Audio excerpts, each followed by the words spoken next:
Welcome to another episode, guys. I am excited to be recording. But first of all, I'm recording on my phone because my computer decided to crash today. But, anyways, I really do hope that the audio quality and the visual quality for those that are watching on YouTube does, does whatever to this episode because I have an amazing episode and I'm not going to let the computer stop me from talking to y'all. So, what I want to share with you on today's episode is something that I wish every physician would get knowledge of and access to. And honestly, I have made so many mistakes in the books when it comes to my own personal finance. And that is why I can now help so many people because I get the mistakes that we've made. And in fact, on today's episode, I want to share with you four things that you have to make sure that you're not doing with your income. And I'm telling you this from for the sake of your current self, for the sake of your future self. If you got kids, for the sake of your kids, don't make these mistakes that I made when it came to my personal finance. Because here's the deal, as physicians, in the average world, yes, our income can be higher than many. I'm saying average world because when you go outside of the physician world, our income is considered cute. Because remember that our income is active income. For the most part, if you're not there, you cannot earn. Yes, you may own like a surgical center, you may, have other ways of earning clinically, even with your skill set. But in general, the way we earn as physicians from our using our skills as doctors is considered active income. So if you're not there, you don't earn money. So your time and your money are tied together if you don't have ways of earning. So even though we do maybe get paid averagely better per hour or per day or per month or whatever, you want to make sure you're not doing any of those four things. Because if you are, let me tell you, your future self is going to be pissed at you. Right? Again, I've made many of those mistakes. That's why I love sharing a lot of the wisdom with you guys because number one, there is no shame in your game. It's better to learn it now and not repeat the problem or the mistakes in future than letting shame and guilt and hiding keep you stuck. So here are the four things I want you to make sure that you're not doing with your income because if you are, you will pay for it very, very dearly. Number one is that I hope you are not spending everything that you're earning on regular household maintenance. What do I mean by that? So, when it comes to your income, what you're earning matters, but the delta between what you're earning and what you're spending on your regular life does matter. Why am I saying regular life? I'm saying regular life because not all spending is created equal. If you're spending on what feels like, I'm not even splurging, but my income is all going. I don't think we're doing anything special, especially special, and it doesn't feel like my income is enough and you're earning more than $250,000 per year, it may mean that you are ballooning up your regular standard of living a little bit too much. So there was a physician that reached out to me recently, and this person said, he works full time and all of that stuff, and he really would love for his family to be able to do something similar that my family did. Well, we traveled around the world in a year. Well, we didn't go to every single country, we did like 20 countries, but he said he wanted to do something like that as well and was asking if I had any tips for him. And I said, the important thing is this, it is important for you to make sure that what you're earning and what you're spending on your regular life, that there is a good delta in between. And I keep emphasizing regular life because I'm not taking into consideration what you may be investing. So, for example, I've had people that said, I'm earning money, but I'm running out of money every month. And for some of them, they're running out of money, but they're only running out because you're investing, they're buying things that increase in value over time.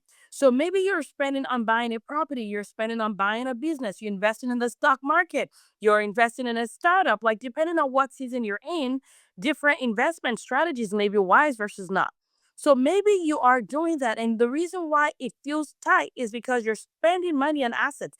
That's very different from if you're spending your money on just regular day to day stuff like, oh, the kids' tuition, your rent or mortgage, credit card payment, eating out. And you're like, I'm not really having extra to buy things that increase in value over time, then there may be an issue there. And if that's you, that's okay. That used to be me too. Like, I will high five you right now. And the reason why I'm high fiving you is not so that you can stay the same, but I'm high fiving you because at least we know what the problem is. And now we just need to go ahead and look at where our money is going and start to be more intentional about it, right? To make sure that it's actually going what you want to go. So if you are earning money, but it feels like you're feeling the strain at the end of the month, even though you're not investing in assets like you could be investing, and this is going on consistently month after month, you don't want to do that with your income. And the way that you can change that is again by making sure you start to be intentional about where is my money going, right? Is my money, am I, is my money going to things that I'm giving permission for it to go to, or is it being leaked? Like, is there a money leak that is happening right now that I'm not even aware of, right? That's a question you want to ask yourself. And I like to remind people different seasons, right? Different seasons. Maybe last season your money was meant to be going to something else, and now in the season it's no longer adding value. It's time to change it up. It's time to change it up. Again, no shame in your game.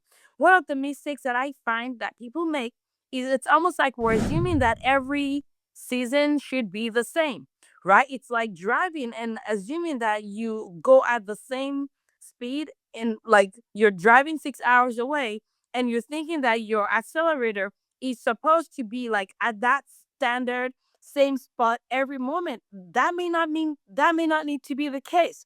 There's time to accelerate, there's time to decelerate. You have to be respectful about what season you're in, right? And make sure that the way you're spending is aligning with the season that you're in and where you want to go in future. So you have to be intentional with your spending. You could be earning $1 million and have nothing left. You could be earning $600,000 and have nothing left. And this is so key, especially for some of you guys that maybe you're working locums right now, you're commanding high income. Don't snooze and think that the fact that you're earning high income right now means that it's going to last forever from that source, right? What you do with the money today is what is going to determine your future, right? And it doesn't matter if you're talking about clinical income or you're talking about your investment income, wherever that money is coming from. I do hope that you're not spending it all on what feels ordinary.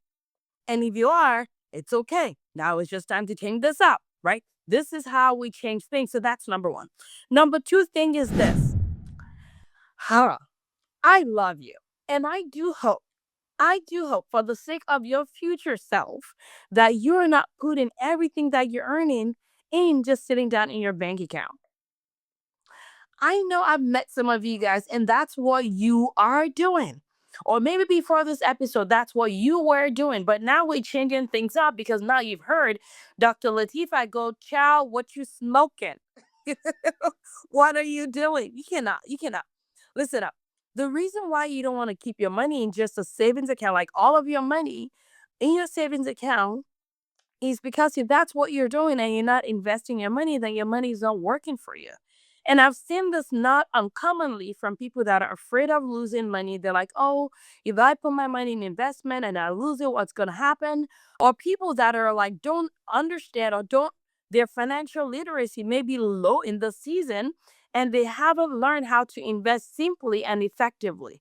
Like some of these people are so afraid of losing money, of making mistakes, that they actually are losing money by having to sit down in their savings account.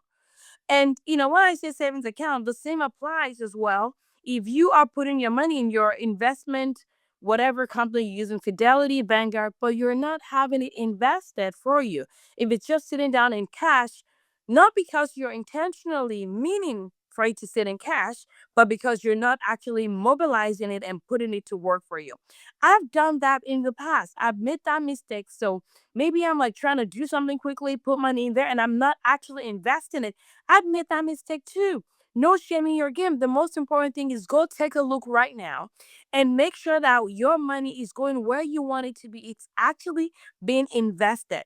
Yes, if it's an emergency fund and you're trying not to, you don't want to lose it, or it's money that you need in the short term, you don't want to lose it, so you don't want to put it in the market. I get it. That's not what I'm talking about. I'm talking about the above and beyond that. There's so many ways your money can earn income for you. You know, there is right now, it's a weird time because money that is sitting down in some savings can actually generate some income. But if it's money you want to use in the long term or you don't need in the short term, rather, that is money that could potentially be making money for you. And the key is to make sure that you're not investing it that in a way that is too aggressive for when you need it. So for example, if you're thinking about investing for long term for retirement, and you have like 15, 20 years ahead of you, that money could be put to work for you, right? But if you're making it a habit to leave your money in your savings account, homie, come on, sunshine, boo boo. What, come on. Like, let's move that money. Let's make that money work as hard as you are working clinically, right? Why should I be like working hard when my minions are not like, they're like napping? Literally, it's like being owning a company, you're exhausted, you're stretched out, and everybody that's on your team is like living their best life, relaxing and like hanging out.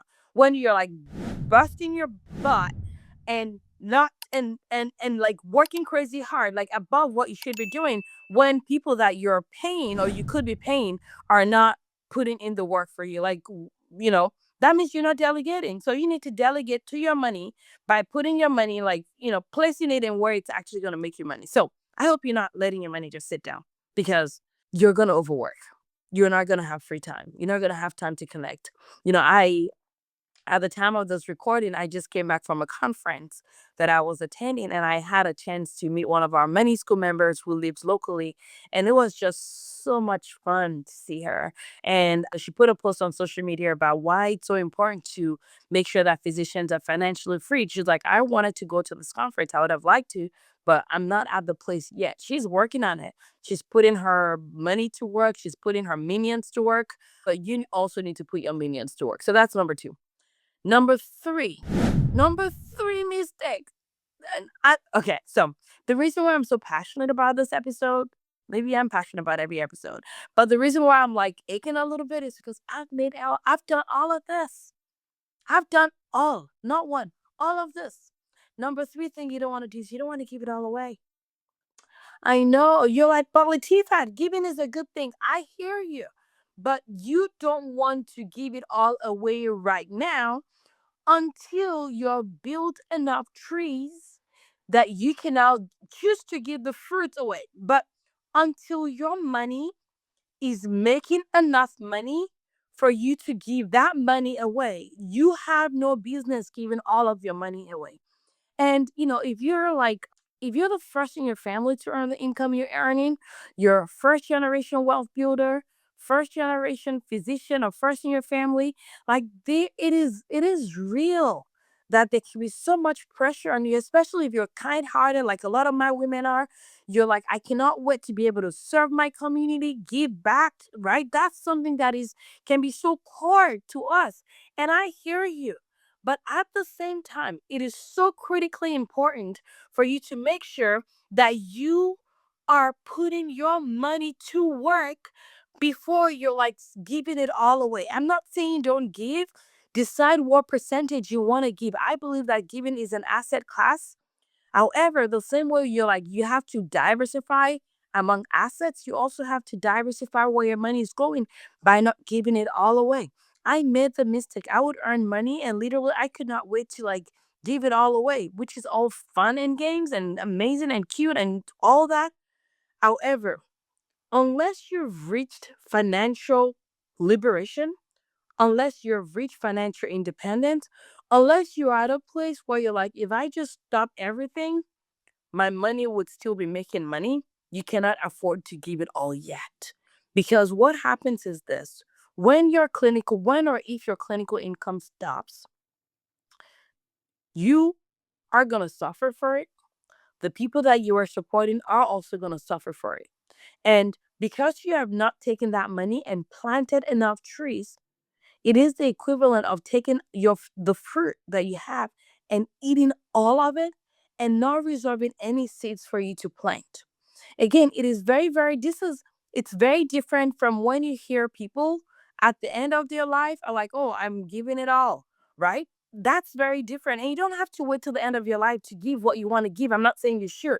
But my point is that if you're earning and you're now taking all of that money and giving it all away, when you don't have like multiple seven figures yet, you are hurting your future self. That's not actually wisdom. That is foolishness. And I can say that with confidence because I was like you too. I was like you too. I could not wait. But then I'm like, wait a minute. I don't even have investments. I don't have like 401ks that's like healthy enough. I did not have any assets. But how are you even gonna have like money to give to plant to your future self when you haven't when you're like giving it away? So if you're doing that with your money, I know it sounds like a kind, noble thing to do. Listen up, I'm huge on giving. It's a core part of my faith. And I'm telling you that is foolish for you to like give it all away right now. It is. You're not there yet. When you're there, we're going to celebrate it, right? I'm a huge giver. And I'm telling you that unless you have 25 times your annual expenses yet at this point, unless you have enough money that is invested where if you were to pull your foot off of the clinical gas pedal, you'll be fine. You cannot be given all you earn. It is too premature for that. And then the last one is I hope you're not doing this. But if you were, I feel you. I hope you're not taking your income and handing it all away to someone that you think is better with your money than you. What do I mean by that? Many times you guys are making the mistakes of trusting a financial advisor completely and wholly. You are not being the CEO of your finances. You are taking the money that you're earning and you're handing it all away to someone thinking that they can be trusted more and they are better off than you when it comes to your finances. I'm here to tell you that that is the wrong thing to do. Yes, feel free to have an advisor, but you are still the CEO. I cannot tell you how many people took charge and started being more interested in their finances and found out that their advisor was actually doing things that was not in their own best interest. I cannot tell you how many times people were trusting financial advisors and then when they got charged of their finances, they were like, I actually did not have as much as I thought I had. Or the things that were being invested in were like high fees. The commission that your advisor was paying is like like literally scrubbing off multiple layers from your own nest egg. Again, don't get me wrong. I'm not saying it's wrong to have an advisor, but it's wrong to believe that anybody can replace you. It is your job as the CEO to be in charge of it. If something happens to Amazon today, Jeff Bezos gets it's his fault because he's the CEO. You are the CEO of your finances, and if you're not in that see yet, you are literally it's like literally going to work, spending so much energy, listening to all the complaints, doing all the charting, listening to all the stress, going through all the admin crap, going through all the organization of being like your own, if you own your own private practice, and then taking all of that money and pouring it down the drain. Make it make sense. So if you're making any of those mistakes, it is a good time to change now. It is a good time to change now because the best time was 10 years ago. For me, the best time was 8 years ago. And I'm glad that I took charge, I took control. And now it is your turn to do that. It is not too late. It doesn't matter how old you are. It doesn't matter how many years of practice you've been in. It doesn't matter how long you've owned your practice for. It doesn't matter how much debt you have. All I can tell you is that today is a good day to start. Today is a good day to take charge. Today is a good day to like change direction, right? And many times people are like, but I've gone so far. But listen, if you're going in the wrong direction, going farther in that wrong direction is not what you do. Turning around is what you need to do. It's like putting an address on the GPS and keep going in the wrong direction. It's going to say turn around, turn around, turn around, and it can keep looking at that time on the clock. It's going to keep increasing. It's going to keep increasing because you keep going farther and deeper in the wrong direction. If that's you, today is a good day to change. And how can you change? Listen to all the things that I just said right now and start being more intentional about where your money is going and take action. Change the direction. Change the direction. Spend different. Cut things out. Spend more in things that matter. Spend more on assets. Cut down on liabilities, right? Stop giving it all away. Decide what percentage you want to give. 10%, 20%, 15%, but you cannot give it all away. It is not wise. It is not kind to your future self. It is not kind. And I'm talking to those of you guys that are empathetic, empaths. Yes, all of y'all. I'm talking to us. Let's change. You have an advisor, you have an accountant, you have a bookkeeper, and you trust in them for everything. It is time for you to start blocking out an hour a week to have your own personal CEO money hour so that you can start to take charge. It is time to turn back. It is time. So I hope this episode was helpful for you.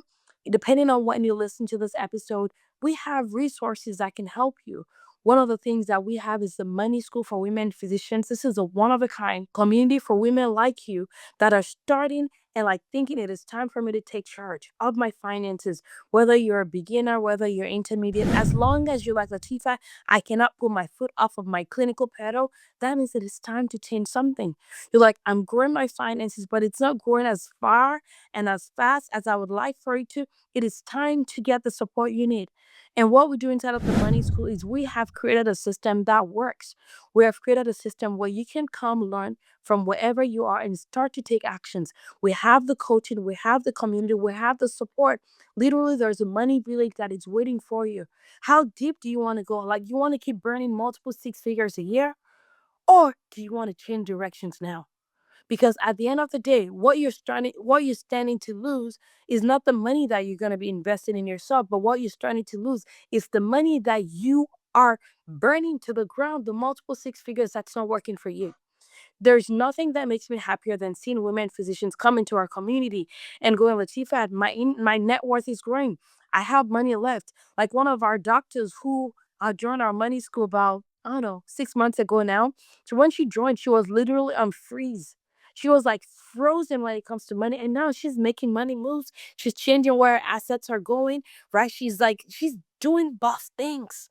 And it's so inspiring to see what women can do with the right knowledge, with the right community, and with the right mentor slash coach. I'm not perfect, but I can tell you that what we have created works. It has worked for hundreds of women physicians of different specialties, of different races, of different ethnicities, of different amount of debt. Some had debt, some had no debt. It doesn't matter what you are right now. The bottom line is if you have financial goals and you want 2025 to be the best when it comes to your finances, it would be hard for you to find a better community. So you can go ahead and schedule a call. The call is complimentary. No, this is no sales. I wouldn't even call it a sales call, to be honest with you. This is time for me to like chat with you and see if this our community is the right fit for you. We will clarify what your goals are, what you're trying to accomplish in 2025.